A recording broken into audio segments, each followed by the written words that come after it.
Hello, and a very warm welcome once again to the Change Exchange. My guest today, Dineo Ndlanzi. You're a traditional healer, but you're also an artist and a consultant in the kind of real hard world out there with big companies, etc. What do you do in your role as a consultant? So I think as a consultant, what we do is we really bring together, so we work in a social consultancy space. So really facilitating processes that bring around social change at a systemic level. So we're looking at complex issues such as education, land reform, food security, health.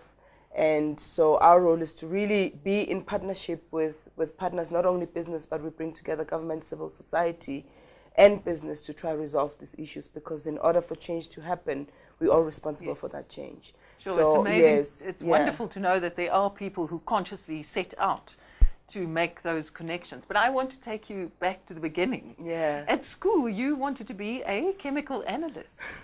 What did you study finally, and where did that take you as a first job? I didn't, because of my calling. I was seen as my teachers as an extremely intelligent young woman. I think for me, growing up in Alex, I kind of knew that the only way out of that life was to really study and work hard, and that was my intention. And I studied and I worked hard, but unfortunately I didn't even study anything afterwards, because my calling started when I was in school, and it started before I went to a private school, because I got a scholarship to go to a private school. And I was having lots of episodes at school that I wasn't aware of, that my teachers actually came and spoke to my mom, that they were worried about my intelligence because I was taking it too far. I used to study the whole book in advance. By the time my teacher got there, I was like, no, that's not how it works. So every probably, teacher's nightmare. They probably thought it was because of that I was having episodes, because apparently I was seeing things. Yes, I would go and say I'm seeing things, and I would be prophetic in the class, but I don't remember those episodes. So when I went to the private school, I went to an American school, and it became worse because I was far away from home, from my family, and it got more intense that I actually had to be, sent off to an institution for 6 months in my Matric year, and everybody thought I was crazy, and I thought I was crazy, and at church they thought I was demonic possessed. So it was really a difficult time. Yes, Dineo, how did you experience that? I mean, to be put in, it was a psychiatric institution. Yeah. How did you experience that at what, 18? 18 years. It was very difficult because you are at a psychiatric institution with people with different illnesses. I wasn't put luckily at the people who were schizophrenic, but I was put still in an institution with people who almost committed suicide, heavy depression, anorexia, like just a variety of things. And it was at the time where, as well, at the time, Satanism was at rife. So I was caught between, am I being called by something else, or am I mentally sick? Because the psychiatrist could not find a thorough diagnosis for what was happening to me. Because when I was in conversation with them, I sounded proper. And, all the medical tests and that they ran came out negative. So they gave me the nearest diagnosis that they could think I was struggling from because of the episode. Which was what? Temporal lobe epilepsy. And I came out of it, and the medication actually worsened me. And then I went to hospital again. They're like, no, you don't have it. So I didn't know what I had. I didn't know what I had, and I didn't know what was going on. It only became clearer that mental psychosis was attached to the calling when I took a group of business people to VETS, the Origin Center, just after it just opened. And we were speaking to a scientist about innovation and the birth of innovation and where we come from. So he spoke about the role of healers and African shamans in particular on the birthing of innovation, and spoke about how science fails to understand when we are birthing into the call and when we are genuinely scientifically psychotic. So I was sitting at the back of the room and I cried, because he said a lot of people find themselves in mental institutions and they're not supposed to be there because they are called into this work. And then, a few years later, after my and suddenly you thought, I'm not mad. No. I'm not. Yeah, I was like, okay, I'm not mad, but I was still experiencing certain, extreme depression, extreme mood swings. Like I was on the extreme all the time. So there was a part of me that knew that I was not mad, but because of, what you call like schooling. Schooling tells you, and this is what's different about traditional healing. You are working with an ether or with an energy that is not tangible. And schooling speaks about logical thinking. And this is very illogical. So when I would go through those episodes, I would retreat to what I know, which was the logical thinking. And because it didn't make sense at a logical level, I would think maybe I'm still mad. So I would still go back to my madness. But a lot of your parents' family, the earlier, they were healers. Didn't it ever attract you? Well, I was raised by my maternal family, not by my paternal family. So a lot of people... Did you know that your parents, that your father's family were... Yes, and I knew my father was, but I was a born-again Christian, so I did not associate with those practices because in the belief system in which I belonged in, they were demonized, you were talking to the dead, you were talking to ancestors. The word ancestor was taboo in the church. So I didn't want to associate, and I grew up strongly with a maternal family that were not very strong in traditional practices.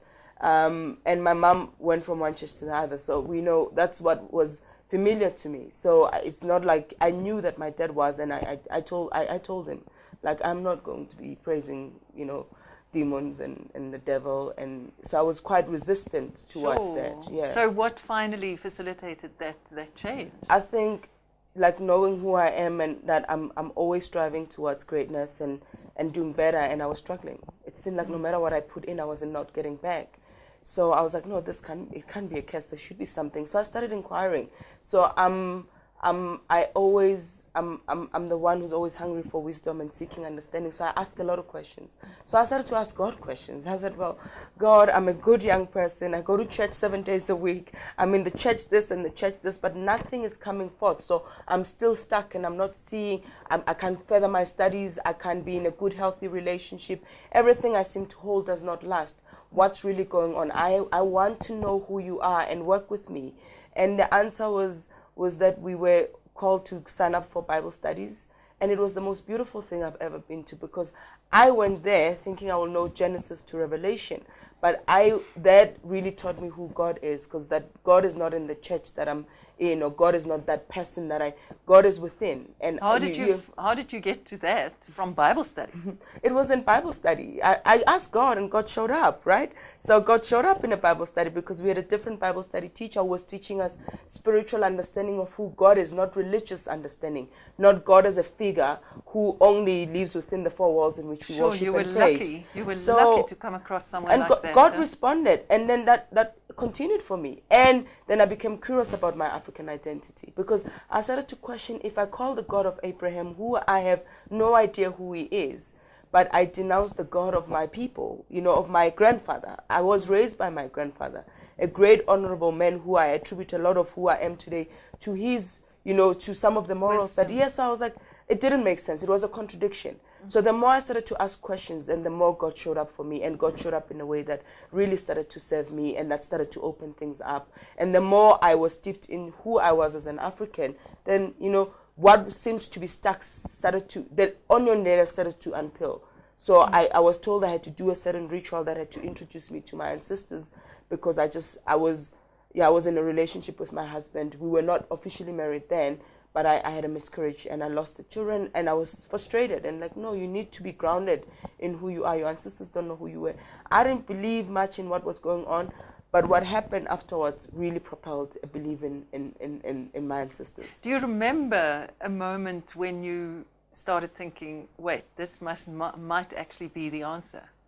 Yeah, I think for me it was a provocation that was thrown my way by a Rastafarian guy after church. And it was funny because a girlfriend of mine was trying to call the boyfriend, so I asked the guy to call the boyfriend's place, so they're not called. And he asked me where I come from. Like, oh, church. Is like, oh, you went to worship that white man with pink lips. I got really offended. I was like, what are you going on? And he asked me why I'm black, and I was like, well, I'm black because I'm born black. But that was a provocation that really started to. Then I started to ask those questions. Why am I denouncing people who I know? My grandfather, for example, who was late and who I attribute a lot of who I am to. But then I'm praising somebody I don't know, and I'm thinking that the answers lie there. So that was a turning point for me. And I started digging, and I went into, there was a guy who was doing African studies, and I was in his class for a whole year. And that really changed my whole understanding of African belief systems. Yeah. How did your family react? Because they were born again Christians, I suppose. My mother was everything and anything. Like, was born again Christian and was Presbyterian and was like, you know, like she was in and out of churches. I guess we all do that when we're seeking spiritual fulfillment and contentment. So my dad always said I had a calling, and my dad said, you see, your calling would be very different than mine. It is, you're going to be a Sangoma, but you're going to work differently. And I could see it now, because my calling is, yes, I was trained as a Sangoma, but I'm trained in other healing modalities as well, because what I need to connect to is to spirit. It's not to physical identities. It's not about, yes, because I would find people say, yeah, but how come white people have callings? I'm like, well, spirit does not have race, does not have gender. Those things are what humans have put to box us and try organize us in some way, and also control us. So it's, you know, so I feel like my work as a Sangoma is beyond just African belief system. It's more about trying to have people understand their spiritual identities, and that in spirit, there's no limitations and there are no boxes. Dineo, but on a practical level, it is a huge commitment. I mean, you were basically bankrupt. And you have to pay for the the courses that you went to, etc. I mean, the thing is, it's more, for me it was the financial thing is because I lost my job when I went into the training.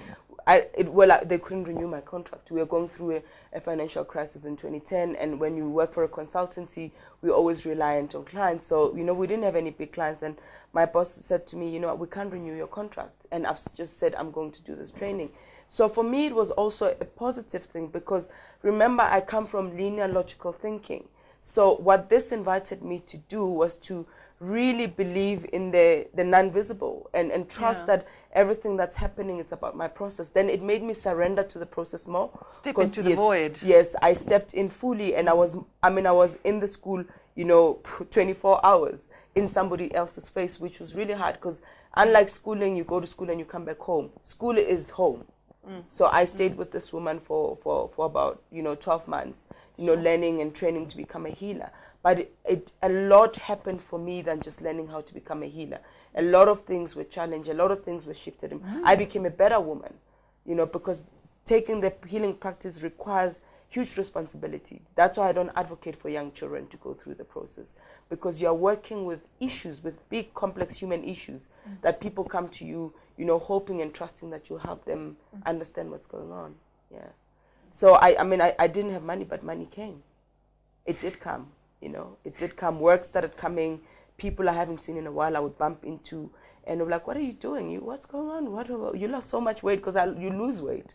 And I was like, well, I'm in this training. Oh, no, man, give me your bank account and I'll help you out. So it was to trust that there's an energy that is for me, that's out there. And the more I put in the work, the more I would get out of the work. So it was really beautiful. For me, I think it was important that I lost my job, because I don't think I would have not believed in the way that I believe had I not went through all those experiences, because I would still be very skeptical. Because remember, this other world does not work with logic, and it doesn't work in the way that we have been taught as human beings, because we always, you know, if we don't see a picture of God, it's hard to believe that there is a God. If we don't see a picture of something, we can't hold it and feel it, becomes very difficult. But because I had to go through and I couldn't hold and feel it, I had to trust it is there, and I had to trust it is for me. It eventually showed up. How long did it take? To do the training or to accept the calling? No, well, before there was a point when you still thought, and everyone around you thought, that there was something logical wrong with you. And then there was a point when you accepted that, okay, this is not a logical linear. The answer is not logical and linear. So by 2010, when we already knew I had the calling and I had to train someday, but we could not associate my symptoms to the calling, because we also had a linear logical that if you are called, you probably get physically ill and no doctor can heal you. We didn't think psychoticness was part of it. Like I said, until I read later material that was written by a professor at UKZN who writes books around the calling and traditional practices, says actually long time ago we were not called sangomas. We were called the crazy ones. The reason we were called the crazy ones is that we have the ability to tap into you, you know, without knowing anything about you. Because when you come to a Sangoma, I don't ask you what's wrong with you. I tell you what's wrong with you. You know, so I have to tap into your deepest parts to know what is fragmented, what is not working, where is the stuckness in your life. So that's a little bit crazy for, you know, because logically, like, how do you know? People still do that to me. It's like, okay, that's true what you're saying, but I'm just trying to find out how you knew all that information. Yeah. You know about me and you're asking these questions because you did research on me, but I don't have to do anything. I have to sit in, be present, tap into your spirit, and our spirits communicate, and then I become the voice of what's happening in that world. So, but yeah. you've also said that being only a Sangoma was too narrow, and you wanted to expand that. Yeah, I think for me, because we always have to evolve in who we are. Changes is very good, because what was yesterday and what is today might not really speak to each other. And if you only that, you know, and maybe because I'm not a big fan of experts, because sometimes we can't see our blind spots when we think we are experts in fields. So I'm always the one for experimenting, realizing what's new, what has shifted, because then we become relevant. So when you're just a Sangoma, whereas people come to you with a variety, because Sangoma means it's really about holistic healing. So training in just being a Sangoma, it's never enough.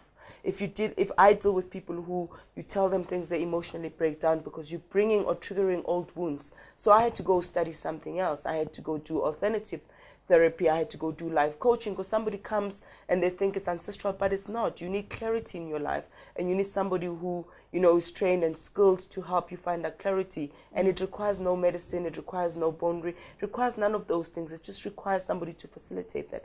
So that's what I believe, just being a Sangoma, it's narrow, because if we are holistic healers, at least let's have basic skills and understanding on other modalities and practices, psychology, you know, health. I'm a big fan of nutrition and health, because sometimes people imbalances are caused by health. Disease is what is not at ease in your body. So that's what I mean by Sangoma not being enough. And because then we think that's the only way. And sometimes people come to us and I'm like, you actually need a medical doctor.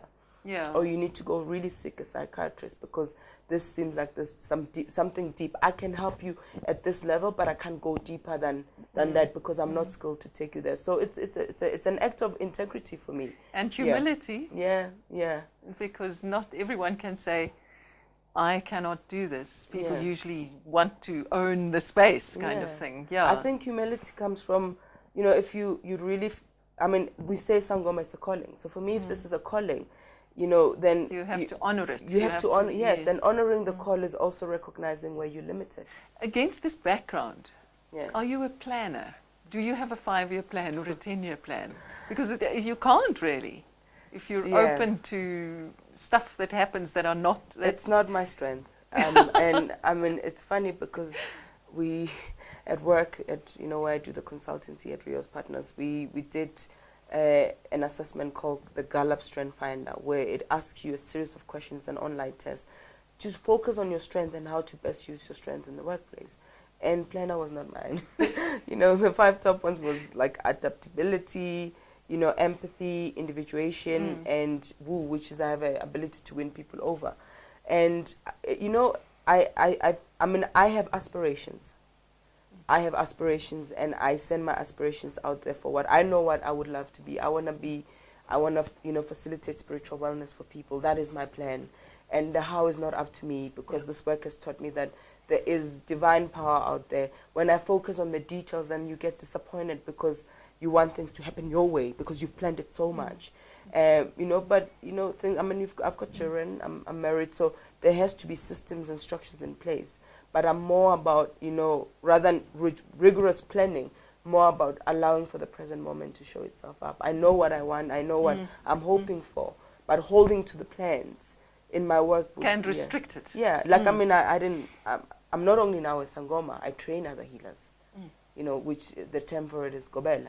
And that was not, it wasn't in the plan, you know, and because it wasn't in the plan or in an aspiration, I struggled to embrace it. So that was another big change that came, because when people train, they live in my space. So from a family home of 5 to a family home of 9, you know, and having to work with people who are adults who come from different backgrounds to really get them to engage with the practice, but to also engage in your ethos and your ethics and your home values. It is really, it's been a huge challenge, but it's been a gift, because I always tell them that, yes, I'm your trainer, but you're my teacher too, because I have attracted you for my own spiritual growth, because I said my work is to heal and is to facilitate healing. you know, when people say like, oh, heal me. No, I facilitate healing, Yes. you know, and Yes, I can yes, only yes. heal with what you give me permission to and with what you allow yourself to be healed. Because if I had all the power, Ruda, I would be somewhere sipping things and doing, you know, like enjoying Yes. what you call like in Mauritius or something. Because I had the power to do anything. You know, Yeah. I could be, I will be an alchemist where I just transform things in an instant. But I believe that I'm a facilitator. So when you're a facilitator, it means you also require permission from others. You know, you require permission from those you are working with, but with the non-visible as well, with the people's ancestors. So I don't, even when I walk around, people know I'm a healer. Instantly, like, what do you see about me? I don't work that way. I don't go around like, I can see your people. You haven't given me permission, you know. Yeah. So that's how I define myself There as a needs healer. to be a commitment Yes. from the other side. Yeah. But I want to ask, since you are taking people into your personal space, that Yeah. is not only your personal Yes. space. Yeah. When did you meet your husband, and what's Yeah. that relationship, and has he Yeah. bought into this? Yeah, I mean, I met my husband in 2000, and for me, Okay, so yeah, this was long before long all before of this I happened. even became. Yeah. And he actually is the one that really helped me embrace African practices, because he's a traditional Zulu man, but he's very, I mean, because people say you're modern. I don't understand why tradition can't be modern. I think he's more of an open-minded traditionalist.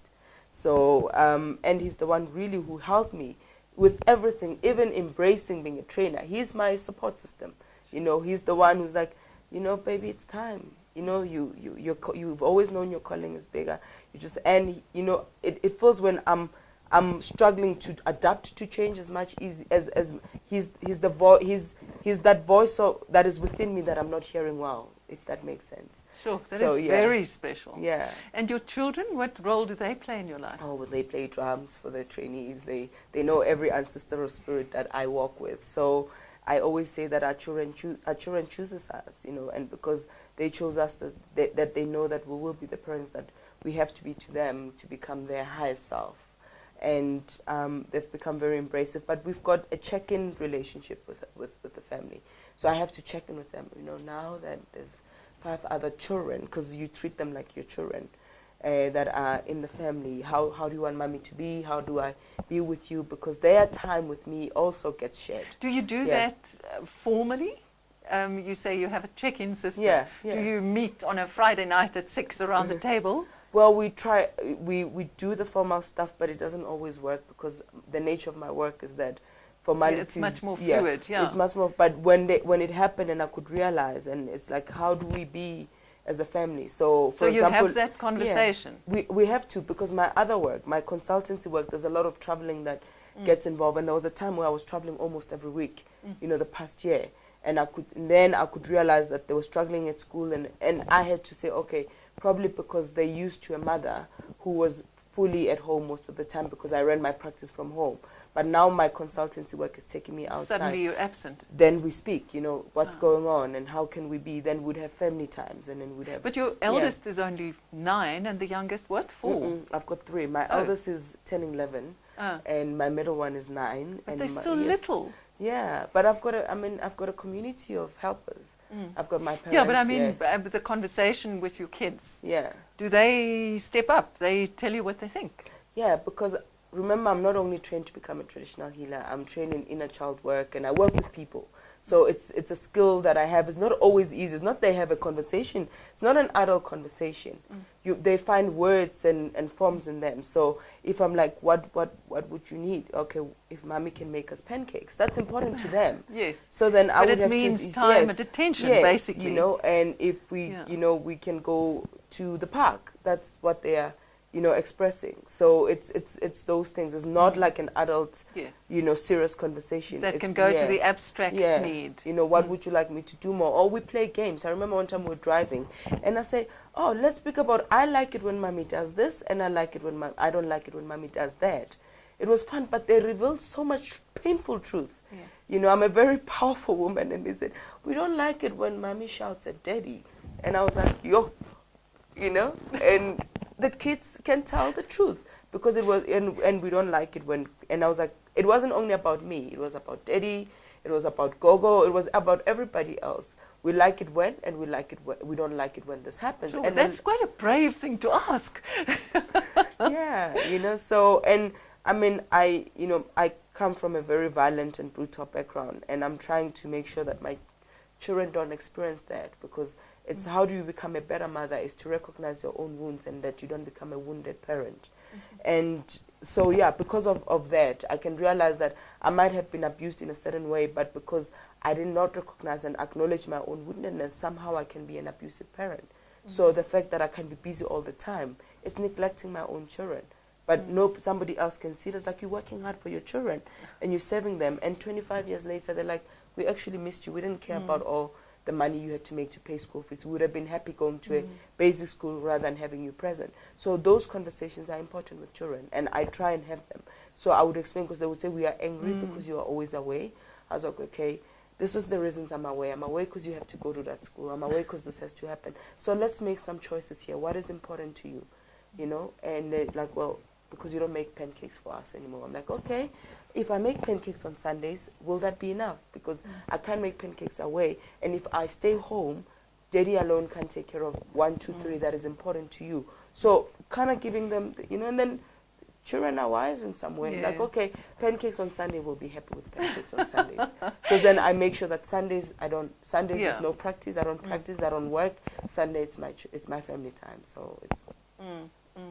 Yeah. And tell me a little about your home. Yeah. Is it where do you live? How long have you been Yeah. there? How did you choose it? I lived in Cosmo City. I've been living there since I came back from my training, because we got married in 2008 and we moved in December 2000. But I was never at my house because I was always unwell and I had to be taken to my parents' home. So I didn't even know my neighbors very well until I came back from my training. Because the thing that happened is you lose your ability, you touch with reality, with what's going on around you, because you're in your own little world. Yes, and it must have been difficult for your family, for your children. Yeah, your we husband. chose it because it was affordable, and I was a freelance artist at the time, and my husband was the only one with solid income. We wanted a house, so we wanted to live in our own house. We wanted a yard where we can raise kids, and we wanted to live closer to Alex, but we couldn't because we grew up in Alexandra, and our whole family is there. So we wanted to have a support system. So initially we were going to live in Soweto, and then there were cheaper, affordable houses in Cosmo City. So we went there. It was a new community. It was hard. For me, that was also a big change because, you know, growing up in Alex, where you had access to almost everything. We didn't have a car at the time. So Alex, it was like walking distance. Then you go to a place where you needed to be mobile, and you needed, so it was, but it was really a great change. And I mean, now the house we're living in, there's expansions, construction happening, because now the family is expanding. Yes. I'm entering training, and it's not only my trainees, it's also my clients that share my space. So, but it's a beautiful community. I think what I love about Cosmo City is you've got the luxury of the quietness of a suburb, but the openness of a township. So I can play the drums and my neighbors won't complain. And then, you know, I can have a Sangoma slaughtering ceremony and my neighbors won't complain. But I could also ask for quiet, and they can also ask for quiet and peace. So it's that kind of neighborhood. It's a beautiful neighborhood. Yeah. Dineo, it was absolutely lovely to get to know you. Yeah, and thank you. all of the very best. Thank you very much. And to you also, thank you for joining us. And until next time, goodbye.